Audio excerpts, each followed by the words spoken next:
Hey everybody. My cat Mitzi is keeping us company. She's sitting behind the monitor right now, so any whiskers over the camera lens or anything like that can be chalked up to her. Anyway, so I came across something today that is one of those things that is so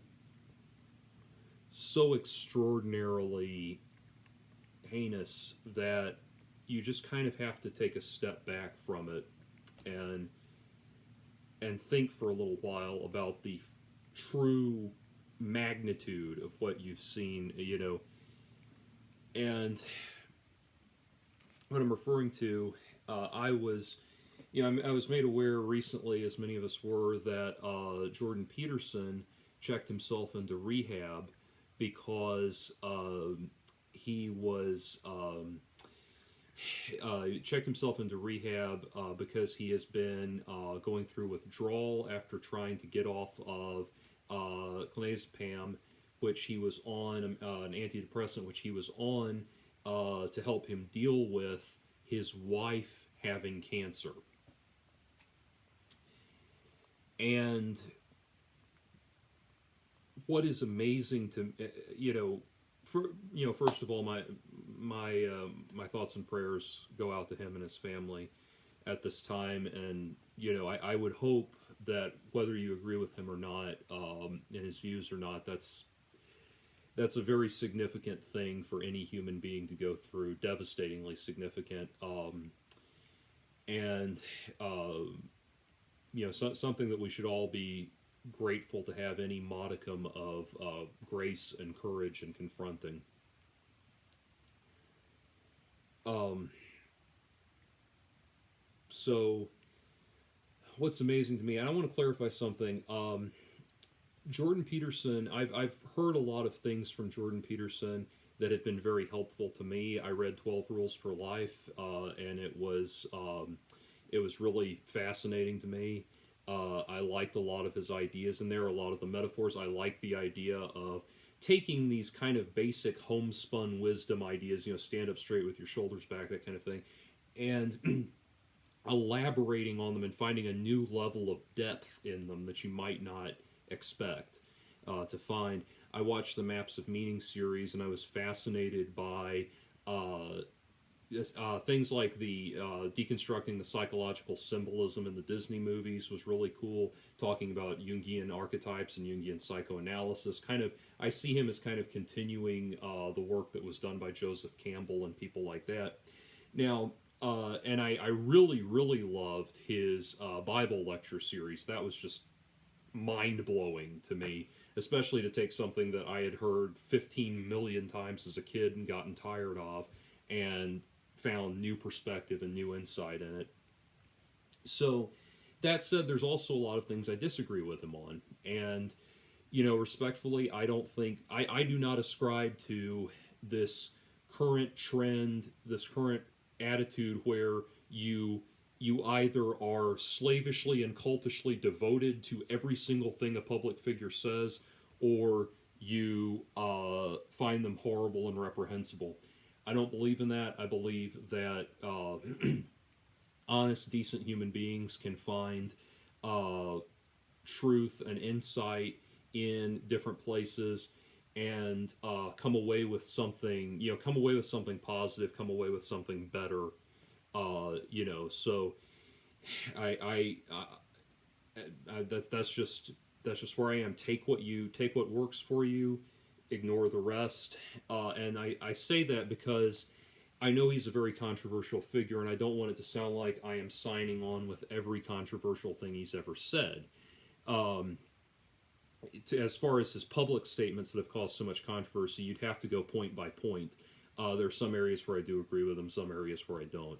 I don't want to get in too much into that right now, because what really kind of blew my mind was a series of tweets that I read. I looked at, as I heard about this, I was looking at the Twitter sphere to see what what was being said about it. And one of the most popular tweets is a thread from A woman named Mira Gonzalez. Apparently, she's a published writer, a poet, um, who says Klonopin withdrawal is one of the worst feelings in the world, so I'm happy to hear Jordan Peterson is going through it. Suffer, bitch.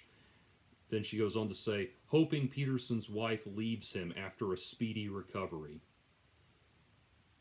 And, you know, that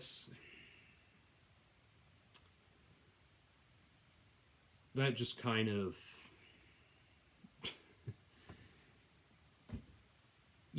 put it this way, and I'm going to read the rest of what she said, but put it this way. I know that I have been in the past known primarily as a very much a provocateur and a shock jock and a purveyor of controversial statements.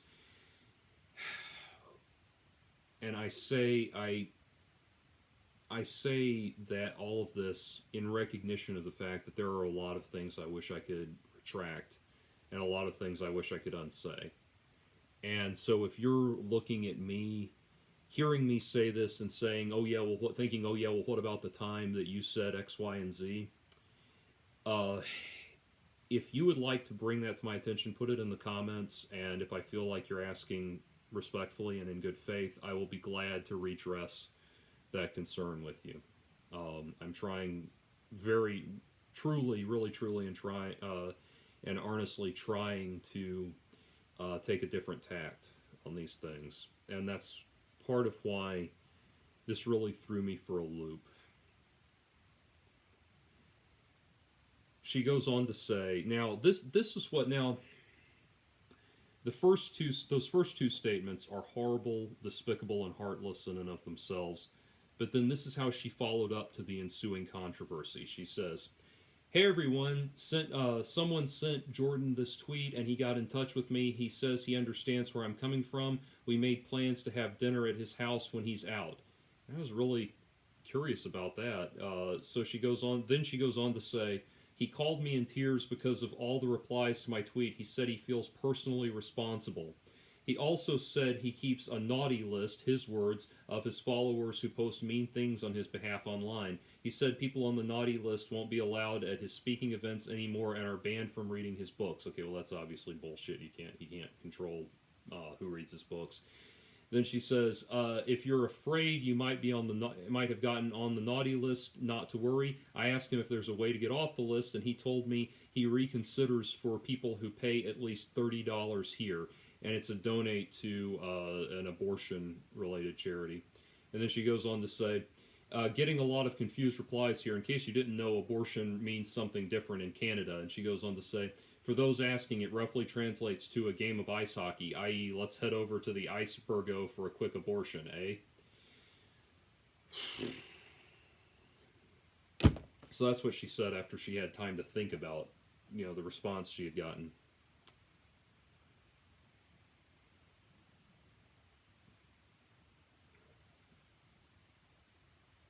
And, I'm trying to do less production videos and just get on camera and talk about what's on my mind, because amazingly that seems to be what people mainly want to see. And so that just really,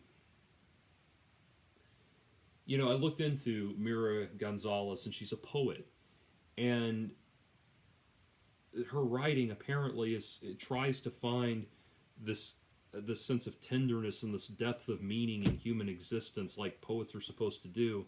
And I don't know. It's scary to me that somebody could so separate those two things in their minds, that you could on the one hand be so deeply and tenderly in touch with the human experience, or purport to be, and then post something like that. Because the thing is, when you say something like that, you're not just saying it to Jordan Peterson. That is something that what you're saying strikes at the heart of basic human decency. It doesn't matter who you're saying it to. And I say that as somebody who's said horrible things to and about people in the past. It doesn't matter who you're saying it to or who you're saying it about.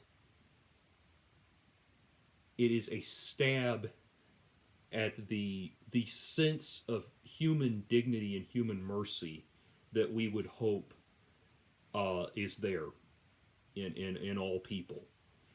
When when bad things befall a community, when people need to come together, we come together in the on the faith that there is that there is a decent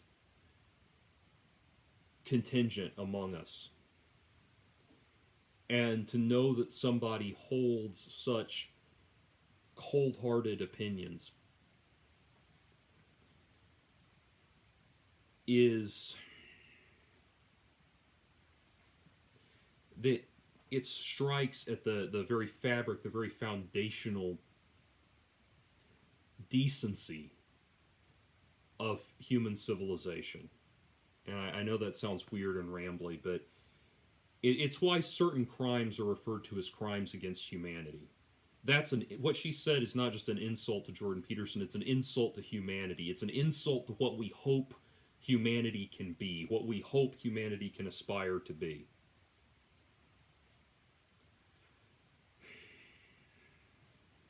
So, because of that, because it is so infuriating and so disgusting, I want to say this. If Mira Gonzalez should ever find herself in a situation where she is facing substance abuse issues, or she is facing a family member suffering from an extremely severe, even terminal illness, or God forbid, both of those things at the same time, I hope you will join me in extending your thoughts and prayers and your condolences and best wishes to her during that time. Because as tempting as it is, and as to unleash a volley of hatred towards her, and as tempting and satisfying and justifiable as all of that would be, it poisons us if we hold on to that. Let us not hold on to the hatred that she's putting out. If she is ever in such a situation, give her genuine sympathy and support, and not for the sake of attaining the moral high ground, not for holding on to the moral high ground. Don't pretend that you have it. Just give her the support that she needs during that time. There's a line, this is from Mere Christianity by C.S. Lewis. The real test is this. Suppose one reads a story of filthy atrocities in the paper. Then suppose something turns up suggesting that the story might not be true or not quite so bad as it was made out. Is one's first feeling, thank God, even they aren't quite so bad as that? Or is it a feeling of disappointment, and even a determination to cling to the first story for the sheer pleasure of thinking your enemies as bad as possible? If it is the second, then it is, I am afraid, the first step in a process which, if followed to the end, will make us all into devils. You see, one is beginning to wish that black was a little blacker. If we give that wish its head, later on we shall see gray as black, and then to see white itself as black. Finally, we shall insist on seeing everything, God and our friends and ourselves included, as bad, and not being able to stop doing it. We shall be fixed forever in a universe of pure hatred. Whether you agree with the theological underpinnings of that statement or not, that is unbelievably accurate and true to what is going on here.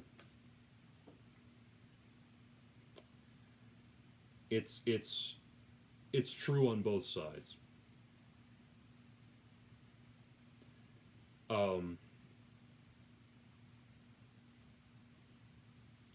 As vile as you find Mira, as vile as you find Jordan Peterson, it is not worth becoming the person that you are becoming in this.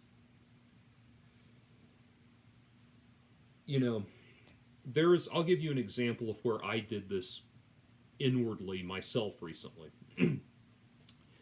There is a person on a YouTuber, internet commentator that I honestly despise named Roosh V. He holds views that are right-wing authoritarian in the extreme. He has posted articles regularly about everything from saying that he believes rape should be made legal on private property, which he has since tried to walk back the sincerity of that, but the damage has been done. And then other articles that he claims to be totally sincere about, saying things like, for example, that he believes that women should lose their rights, all legal rights, and should kind of become the legal property of men. And he advocates basically for Sharia law. These are things that I find disgusting, and his writing has led me to view him as an utterly vile human being.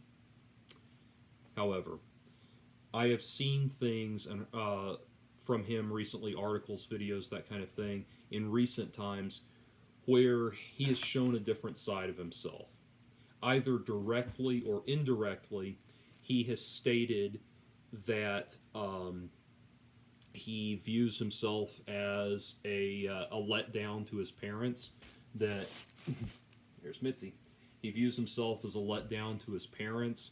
That he regrets not having, found a wife and started a family. That he regrets how decisions made early in his life have affected his career prospects later on as he approaches middle age, and all of that. And the knee-jerk reaction would be to say, "Ha, fuck you," but the problem with that is, if I'm honest with myself and if I look within myself, every one of those things that I just described are things that regrets that I have as well. And I cannot bash anybody, even somebody that I find as reprehensible and vile as that. I cannot bash anybody for suffering something that I myself can automatically and deeply empathize with. That I am for walking a path of which I am a fellow traveler in that regard. So, Tamira, it's not worth it. It's not worth it. Even if you are completely right about Jordan Peterson, and you're not, but even if you're completely right about him, it would not be worth it. If we want the discussion of cyberbullying, cyber harassment, internet decorum, and decency has been a very hot topic in recent years. And if we want to detox this forum of discussion, of public discussion, that is social media, that is Twitter, that is Facebook, that is all, Instagram and all of these things, if we want to detox that, and we want to have a harassment-free, bullying-free environment, which is something that I think is worth pursuing, we have got to look at how we are making the how we are contributing to creating a toxic environment. That's the step. That's the first and most important step. Anyway,